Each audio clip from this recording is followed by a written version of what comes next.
Ladies and gentlemen, welcome to the 6th ever episode of the Detonate podcast. It is the 14th of March. I am your host, Nate Gullion, and I'm joined today not by Pasta, because she's a quitter and we hate her. No, I'm kidding. Pasta had some things come up, but luckily, in her place, we have a very special guest, a longtime friend of mine, Damon from DamoNikki.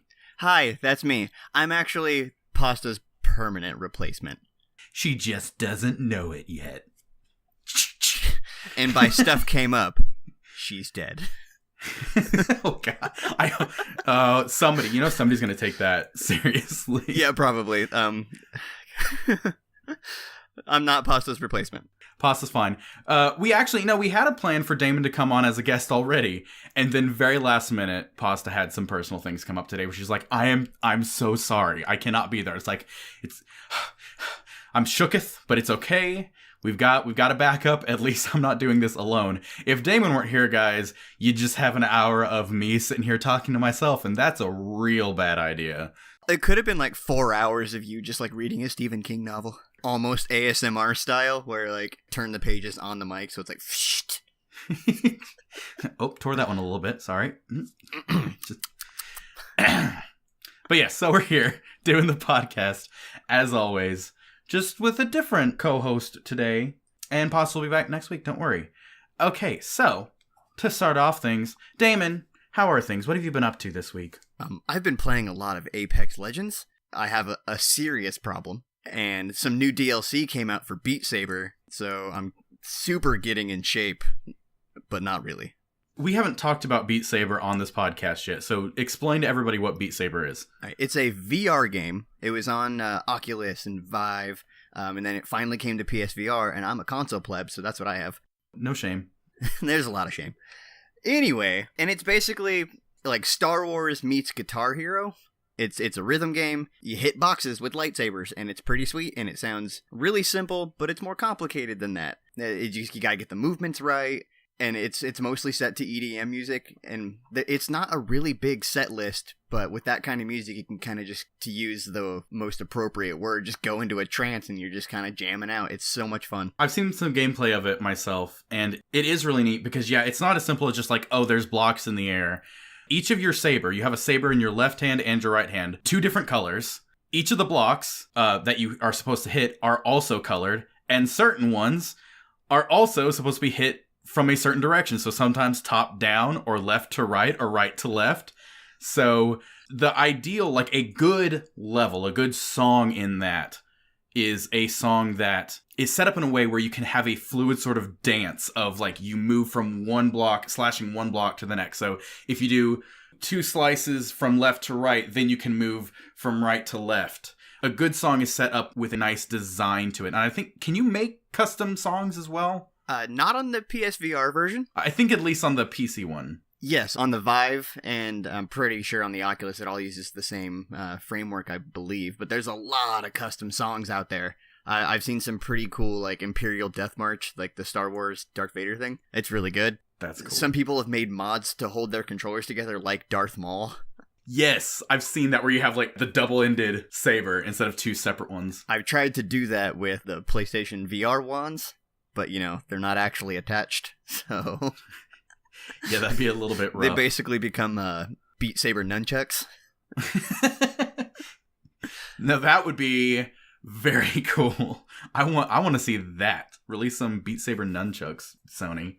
My guess is, like, they filed a lot of patents, and they seem to be wanting to keep pushing the VR for the next console generation. And, like, if PSVR succeeds, then VR succeeds. Like, let's be real, most people game on consoles when it comes to just sheer numbers. And when it comes to the install base of PSVR, it more than doubles Vive and Oculus combined. But I'm not trying to say that, like, it's superior, because it's honestly the most inferior hardware. Okay, specs-wise, it's inferior, but it's got an excellent lineup of games. And the barrier of entry is so much more manageable because of the price point that, in a lot of ways, I think a lot of people would consider it a better VR. If PlayStation VR succeeds, then VR succeeds in general. And then, like, it can just continue to move forward. if one of them wins, then everybody wins. I agree. Have you been up to anything else?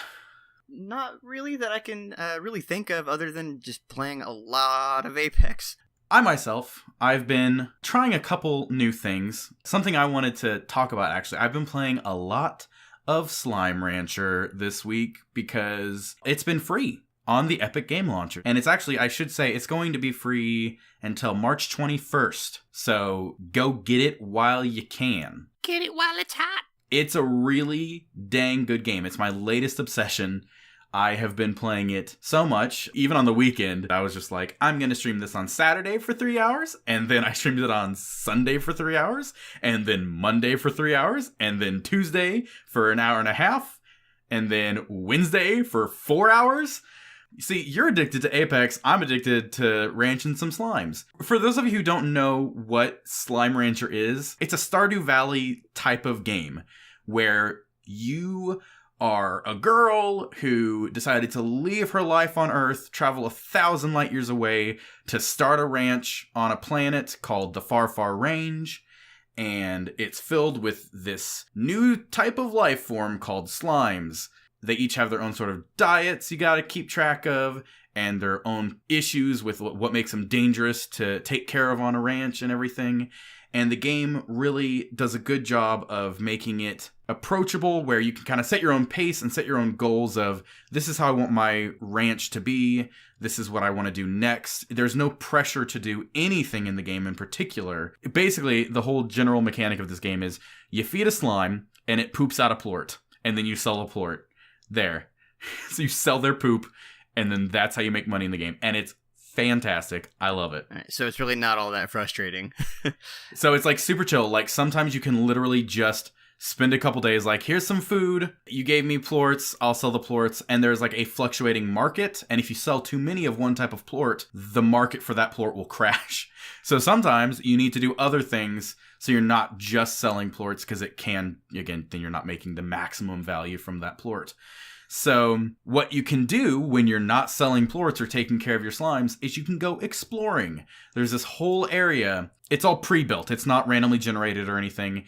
They've put a lot of care into the game and the level design and everything of where you're going exploring and how the world expands in scope and how the story kind of goes along with it.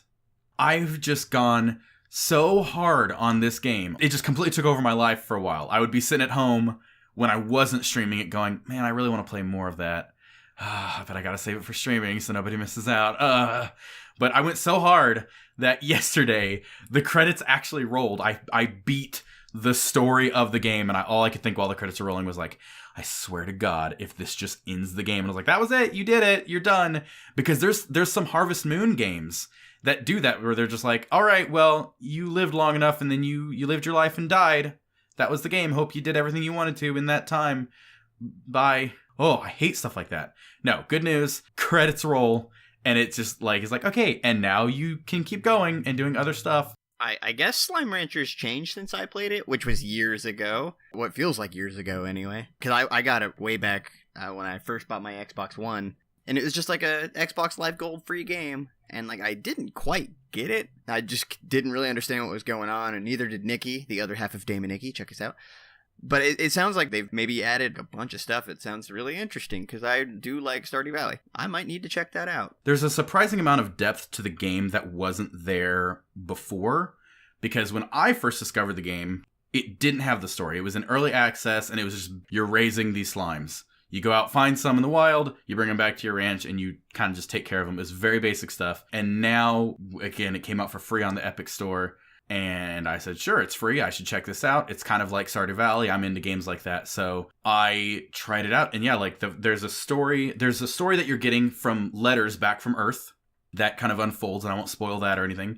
But you're getting letters periodically as you progress through the game that are explaining that whole story. And then also, while you're exploring around the Far Far Range, there are little modules that are notes left by the guy who previously owned your ranch. So as you're exploring and going on in your adventure, you're finding out more about the guy who used to own your ranch and his own story and how it relates to you and your journey and adventure across this. So there's more to it than just being a rancher and taking care of these slimes. So while you have that and it's super peaceful, really chill, really cute, there's a really fun story that's it's very real at times. I'll leave it at that. There was times where I was just like, yo, this is super cute. Like the aesthetic of the game is really cute.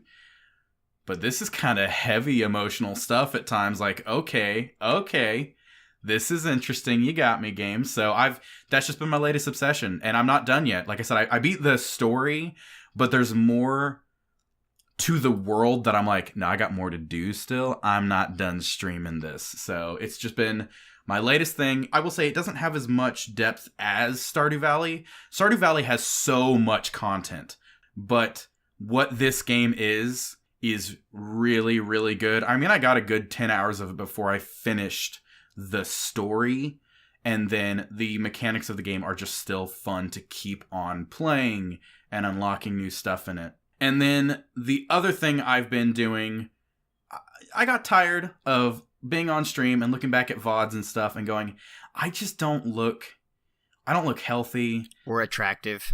Like I feel like I'm putting on weight, or I am putting on weight. And I'm not going crazy or anything, but I get to this point in my life periodically where I just let myself go a little bit, and then I go, you know what, I don't like that. And I'm wanting to look more professional on stream, because I take my job as a streamer very seriously, I really do, but I don't feel like I look like I do, and I want to come across as more professional. So I've started exercising more, which has been feeling great. Like, I'm feeling really good. I've been wearing my dog out, because I take my dog out on walks with me when I'm doing that. And she is just tuckered out by the time we get home. We get home and we walk inside and she immediately just plops down on the floor. But, nuh-uh, get up, bitch. We're going running again. Well, like, of course, the next day, then she's immediately like, let's go. I mean, I'm not like pushing her while we're on the walks, don't get me wrong. She's usually running me ragged, where she's like, let's go, let's run. And then I get back and she's just like, what was this? But no, it's feeling great. I'm really excited about like getting in shape again. I gave myself a haircut again yesterday, which I really needed, because I've been letting my personal grooming go as well. I'm just like, man, I look like a slob on stream. So I'm really excited that I'm exercising again, and I am like taking better care of my looks so that I at least look better on stream, because again, I really care about my streaming, and I want to look more the part. You're like, man, I'm trying to get in shape, and I don't remember the last time I went to the gym. I pay money every month to not go to the gym. You are not alone. People everywhere do that. That's why I have not gotten a gym membership yet, because I know how I am, and that's going to be me. So I'm just like, no, I'll exercise on my own time. But good on you, man. You're succeeding where I fail. I'm feeling good about that, at least. I'm really glad that I'm managing to at least get some walks in, and I'm already feeling it. Like, that's how out of shape I am. I'm like, couple power walks, and I'm like, whoa, let's do this. Let's be healthy. Okay, with all that being said, we will start on our first big news topic of the week. Apex Legends has hackers because we can't just have nice things. No, we cannot. The game has only been out a month, and it's already riddled with the internet's most wanted. Don't worry though, because the devs are on it. The community manager addressed cheaters in the March 8th Respawn check-in, saying that they've already banned 355,000 players. Jesus Christ, I really thought you were going to stop at 355, and I'm like, hey, that ain't so bad. No, 355,000 players. They did that using the game's integrated easy anti-cheat service, which is good. I mean, that's a lot of people they're banning, but there's a lot of cheaters to go. The good news is they're not stopping at just using the easy anti-cheat service. They have stated that they are scaling up the size of the anti-cheat team, so they have more resources dedicated to that. They are working with people both in and out of EA to better understand how to counteract the problem. In their own words, they said that they are using experts. So we'll see. And also, they are adding a feature to report players that you believe are cheating, which, let's be real, that should have been in there at launch. So it's kind of weird that they're like, also, we're adding this it's a fancy new feature. It's a report button. It's like, well, you should have had that, but at least they're having it now, so that's good. That is good. I have felt like there's times where I'm like, there's no way he hit me from over there. Yeah, sometimes people are just a little bit too good at Apex Legends, and it's like, So don't get me wrong, I've seen Shroud play, and dude, he's good, but like Joe Schmo with maybe 10 wins or something should not be able to pop me across the field with like a peacekeeper. yeah, sometimes there's like good reaction time, and sometimes there's just aimbots happening. So, so it is worth noting that this happens with any competitive game, as some people are looking for that edge over their fellow players. But cheaters on this scale can probably be attributed to the game's incredible popularity that it's achieved so soon after launch. For one thing, the more people you have playing your game, you can bet the number of cheaters is going to increase. Yeah, it's just a sample size thing. Or it's like, okay, 10% of 100, that's 10 people cheating. But 10% of 100,000, that's a much higher number. In addition to that, this game is hugely popular. So when everybody on the internet is talking about it and say you're wanting your 15 minutes of fame, it's a lot easier to get those 15 minutes if you're able to show off how good you are. Finger quotes. Yeah, the sad thing is, you're the opposite. If you're having to use these to look good in a game, you're not good at the game. Cheating, of course, is a serious issue for a game's health, as players tend to either feel forced to cheat as well in order to stay competitive with other cheaters, or they leave the game altogether, which means less money for the company releasing the game. So it's good to see Respawn addressing the issue so quickly, as it's a good sign that the game will continue to be popular for some time to come. Oh yeah, I want Respawn to thrive, so I want people to keep playing, but EA, dude. I don't care. I'm so torn about this. The monetization methods they have in this game, I get that it's a free-to-play game, but certain monetization models I really hate. They're very heavy-handed. Yeah, it's a weird situation. I am glad to see that this game is doing good because Respawn is doing a good job. Like I said, they're already addressing the hacking issue. It's crazy to think that, like, some games get so toxic because of hackers and cheaters that other people sit there and go, if I want to keep playing this game, I guess I gotta start hacking too, which makes more hackers. This can absolutely kill games. So it's very encouraging to see them already addressing it. They're already on it. And yeah, the sheer number, when I saw 355,000, I was like, gosh, that is crazy. That is a lot of players. Sea of Thieves keeps talking about like, oh, we banned like a couple hundred hackers, couple hundred cheaters. I'm like, okay, that makes sense to me.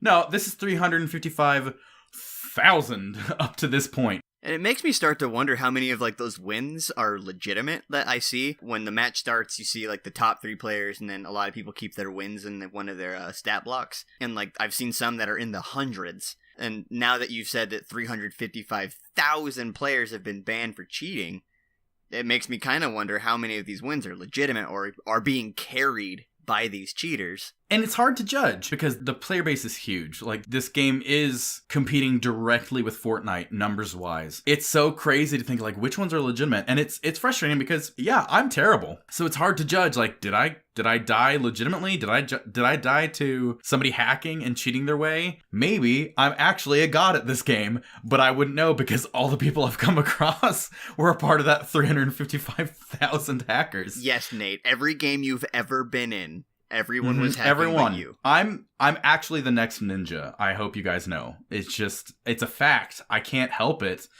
I've just come across nothing but hackers so far, so. Hot take, Ninja's not very good at Apex. Boo. Yo! I've heard about that, actually. I heard that he was, like, trying to, like, make the switch over because it was the new hotness, and it was... Come at me, Ninja. I'm ripped. Imagine if he heard this and he was like, you motherfucker. He's coming after you, Damon. I would be instantly Twitch famous, though.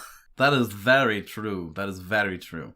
So, on the topic of Battle Royales, our next topic is Fortnite splitting up players. Damon, you actually brought this one, so can you kind of fill us in? Yeah, it's really interesting, at least to me. Epic has decided to split the big 3 to be PC, Xbox, and PlayStation all playing together at the same time. So like when you load into a game, you and me would be basically in the same group of people playing against each other. They've removed the Nintendo Switch. So now when you're playing on the Nintendo Switch's version of Fortnite, you are paired against players on iOS and Android. There's like a little bit of a misconception about this, where like, oh, Switch players can't play with the other consoles anymore. And that's not true. You can. You just have to invite that person. But if, say, you're playing solos or something, a Switch player will not be paired against Xbox players, and nobody's quite sure why. the Epic decided to do this. So are you saying that, like, by default, on Xbox or PlayStation 4, you're going to get paired up with PC players? Yes, and it's been that way for a little while now. You can turn that setting off, but by default, you're playing with console players, and console players are playing with PC players, and we can get into, like, is that a disadvantage? Is that an advantage? But I think it's strange that they removed the Switch from that. One of the reasons I think they may have done it is because a lot of people play their Switch in handheld mode, and when it comes to just sheer hardware, the Switch obviously cannot compete with a PC. And I believe the frame rates are different, so it really would put you at a disadvantage. We're taking, like, different takes on this news topics, because, yeah, I get why you wouldn't want to play Switch versus PC, but I wouldn't want to play any console versus PC if I could help it. Like, it's good that there's the option if you want to party up with somebody on PC, but you are at a disadvantage unless you're using mouse and keyboard too. So it's really weird that by default they're like, yeah, you know, PlayStation 4 and Xbox going against PC. I could see them even like saying, oh yeah, performance-wise, they're separating the Switch from Xbox and PlayStation because performance-wise you don't want to do that. But that doesn't worry me so much because as long as you can still party up with somebody, that's how me and my boyfriend play Fortnite. He'll be playing on his PlayStation 4 in the living room, and I'll just pop my Switch in handheld mode, sit right beside him on the couch, and I'll party up with him, and we'll do Fortnite together. So, like, I get that they're separating it by if you're playing on Switch, you're just going to be playing with mobile and Switch users by default. That's fine. But, yeah, weirdly, I'm, like, more confused that, like, but you're putting console players versus PC by default?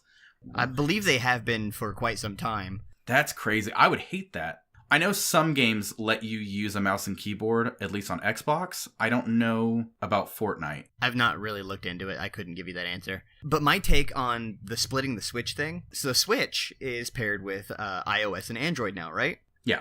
I feel like having joysticks at all puts you at a massive advantage on iOS and Android users. I agree. It would be like the PC versus console. Versus, not even just console, but versus the Switch itself. With like a total advantage on frame rate and controls. So like the Switch is a gaming console, while my phone is not. It's a phone. Like, sure, it's powerful and can run Fortnite, but let's be real, the Switch is leaps and bounds ahead of what a game on a phone can do. There's so many different takes on this topic. I want Epic to just be like, this is why we did it. Just tell us, Epic. We're so confused. The mobile market for Fortnite is the largest money bringer. Like, iOS and Android bring the most money in over PC and console, both. Because microtransactions are just a tippy tap away. It really is like that. It's crazy. Like, the install base is huge in mobile, and that's where people are spending their money. And to me, I'm like, I don't want to use touch controls. That seems awful. I tried on the PUBG game. I tried on the Fortnite, the apps for both those. I tried. It's so awkward for me to control. And clearly people can do it because a big player base is on mobile. Everybody has phones. Why not if it's free? But they're making bank off of mobile. So it's just kind of crazy seeing how much money they're making off of it. And I can see them kind of pushing the Switch to that because, again, the performance thing probably is closer to mobile than it is to PC. But it's so odd to me. And it's odd to me as well. Why now? It's with this most recent update that came out, like, I think a couple of days ago. Before, literally everyone was playing together. It could be PC versus mobile, or Switch and Xbox and PS4 players all teaming up against each other. Like, it was everybody. And now they've decided to segregate. And I'm sure they have a reason. I read this one idea on Twitter that they're wanting to do three-way battles or something where it's PC players versus PS4 versus Xbox. Kind of like that's what your squad is. 33 Xbox, 33 PC, 33 PS4, and then they fight. See, I like that because they do have those special event ones where it's like 50 versus 50 or something. So that would be really cool to actually see that and kind of see the numbers behind the wins and everything. Like, PC does have an objective advantage using a mouse and keyboard, assuming that the consoles can't use mouse and keyboard. I would be very interested to see what the actual win-loss rate would be for that. That's a perfect test. Mouse and keyboard versus controller really only starts to matter at a high-level competitive field. When you just take random people, it's all about the same. And you always hear like PC Master Race, console pleb, blah blah blah. And it's kind of interesting to see that like almost non-gamers are equally as good on just about everything. That's actually why I like to play competitive shooters on console, like Fortnite. I like playing Fortnite on Switch. I don't like playing Fortnite on PC at all, because on PC, their skill levels are so much higher than mine. My skill level has plateaued, and their skill level goes way higher than mine on PC. Because I'm playing on a console, everybody is stuck at that same skill level plateau with the controller. They're all kind of held back, so there's not such a difference between my skill level and the other people's skill levels, because they can only get so good. They're still better than me. I'm not going to act like I'm great on console or anything, but I'm not walking around getting one shot from somebody a mile away going, who killed me? What happened to me? I made it 3 seconds into this match. Who did that? Suddenly, I have a chance. I actually have firefights with people. I last a couple of hits before I immediately just drop. I like the fact that suddenly the controller adds sort of a lower skill ceiling for me, and it allows the more casual player, myself, to play. I think casually speaking, mouse and keyboard versus all controllers basically are pretty much the same. However, the keyboard and mouse has a much higher skill ceiling than a controller does. So like, absolutely. Competitively speaking, with the controller, you really can only get so good. Yeah, like, absolutely. A godly amount of skill, I would still say. Like, I've seen some players just go bananas on some of these games, right? Oh, yeah. But there is a reason that, say, your top CSGO players are all using mouse and keyboard. That's why I still like playing competitive games on console, because the skill ceiling's lower and allows a filthy casual like me to keep playing. We digress. With the Fortnite situation, it's weird that they segregated it like they did, but the good news is you can still party up however you want to. I could, on Switch, still play with my PC buddies if I, want to be massacred, but that's good. When you first had mentioned this topic to me, I was just like, excuse me? You were telling me I can't play with my boyfriend on PlayStation anymore? No, I still can if I party up with him. That's how we do it anyways, not a problem. But just jumping in solo with randos, I'm going to just be playing with mobile and Switch, and that's fine. That's fine. I don't mind that so much. And again, if anything, it gives me kind of a competitive edge. So take that, mobile nerds. Ha! Apple what? Nintendo Master Race, know what I'm saying? Oh, gosh. No, they're still going to kick my butt, let's be real. So, our third news topic of the week, Anthem being boycotted because it really can get worse. Can it, though?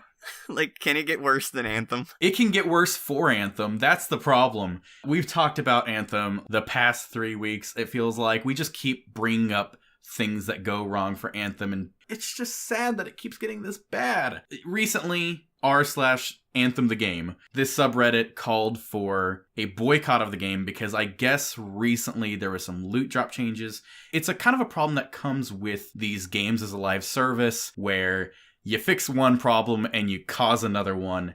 And there were so many issues with loot drops and stuff going on that they ended up just basically dialing everything back, where now it is so insane. You are spending 2 to 3 hours trying to get one legendary in the game at this point. And even then, it may not even be the legendary you want because the numbers vary with the drops. So people are upset. And this boycott basically says, stop playing the game, and we're going to show them for the week of 3/11 to 3/15, so this past week for you listeners. If we just stop playing altogether, they'll see that we're and they'll revert it back. We're calling for them to revert back to the old loot so we at least get good loot again. Yeah! Here's the funny thing though. The top voted comment was from a Reddit user, Zomgrafil, stating, "Joke's on you, I stopped playing last week." So, people aren't even playing enough to then boycott the game. This is like a very dedicated fan base. I'm going to retread Yahtzee Croshaw, the guy who does Zero Punctuation. Yeah, go for it. I don't blame BioWare for this. I honestly pity them. Like, you can just tell that EA went to BioWare and was like, we want Destiny. And then BioWare is like, that actually belongs to Activision. And they're like, we want Destiny, do it anyway. Well, that's not really our wheelhouse, EA. We're more of story-driven RPGs. Do it anyway. And they're like, okay. So, like, you have this development team that does not do this kind of game. You're shoehorning Destiny into a game it doesn't belong in. And it is sad because, unfortunately, with this, the boycott does not mention EA once. It only ever says BioWare. It only ever says the devs. And in one of their latest edits, they said, "Also, I didn't think it was necessary to point this out, but there's a separate post on this sub about it now from Peculiar Pete saying, look guys, Anthem is in a bad place right now, but remember to be civil towards the devs. They are people too and probably under a bit of stress right now.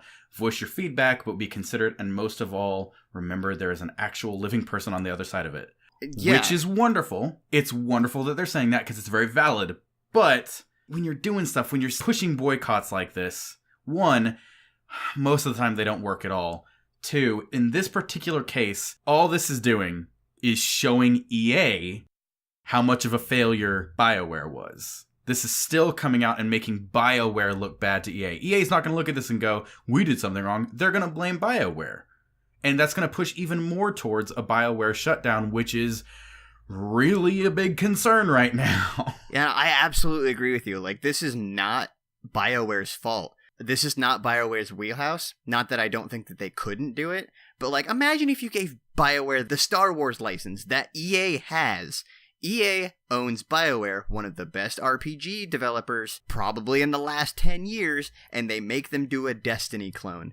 I feel like EA is going to EA all over the place and just start gutting them and get rid of them like they did with, like, Visceral Entertainment. Dead Space 3 underperformed because they had to shoehorn in microtransactions. Mm-hmm. What? No way. EA making people do things that they're not good at? It didn't perform well because they ruined it, and they blamed the dev team, and in turn, shut down. So it's just like, I get where this boycott is coming from. I get it. You know, like, the game took a turn for the worse for people who actually did enjoy the game. Yes, all 10 people that were playing this game are now going to boycott it. What are they going to do? That's the problem, though. It's like, these are people that legitimately did enjoy the game, and it took a turn for the worse. But now them saying, we're not going to play the game at all for this whole week. It's just like, what are they thinking? It just hurts BioWare. It just hurts BioWare. And they even said, they're like, you know, investors are going to notice this. And they do. If they see their game not performing well, that's going to be a problem. But again, that doesn't affect EA because EA just goes, we'll fix this. And then they shut down the studio, BioWare. The investors are not innocent in this at all. The investors also have their own fair share of blame, but... I have this personal theory that EA, they've never played a video game in their life. The bigwigs just don't get it. Oh, yeah. They're the kind of people that would take over a McDonald's franchise and then go, you know what would make us more money? If we started charging for ketchup and napkins. It's just a business to them. It's money. None of it is about making a quality product. It's just about making money. This is such a catch-22 where, like, I want EA to fail, but I want BioWare to succeed because they are very good developers. But they have to have a publisher, and their publisher has to be EA right now, and that's such a shame. Unfortunately, EA owns all the rights to their game series too. So if they leave or if they get shut down, they can't just open up somewhere else and keep going. They lose all of their namesake. It sucks. The devs could go to other teams and everything, but it just, not only will they be unemployed for however long they're unemployed if their studio is shut down, but it would never be the same for the industry either. It's not as simple as just going up and starting somewhere else. They're probably going to be split up because of it and just trying to get picked up anywhere they can get picked up. It's just a bad situation. It's a bad situation.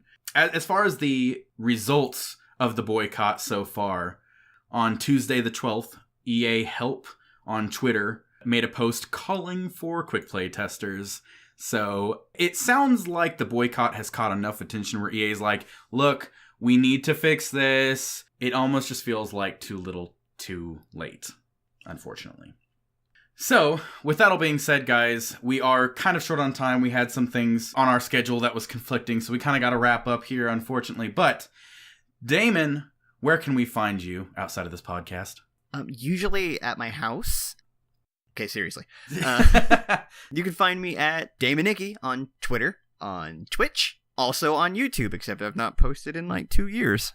That'll change. Don't worry about it. Yeah, check us out. It's actually me and my wife, Nikki. That's where the other half of the name comes from. And she's great too, but she's not here. Because we don't like her. She stinks. I'm replacing her too.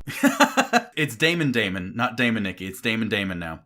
Yeah, unified branding. Love it. Just like me. You can also find me twitch.tv/Nate Gullion, twitter.com/Nate Gullion, youtube.com/user/Nate Gullion, and all the, places you could probably think of. I'm probably there as Nate Gullion. Bam. Also, guys, if you have the emails, like everybody does, I would assume, feel free to send us in your questions at detonatecast@gmail.com.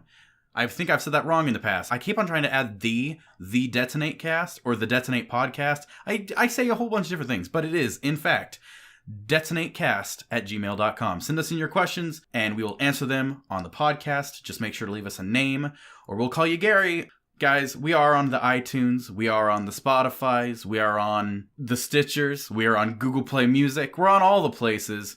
Go, please give us a rating on those places, especially iTunes.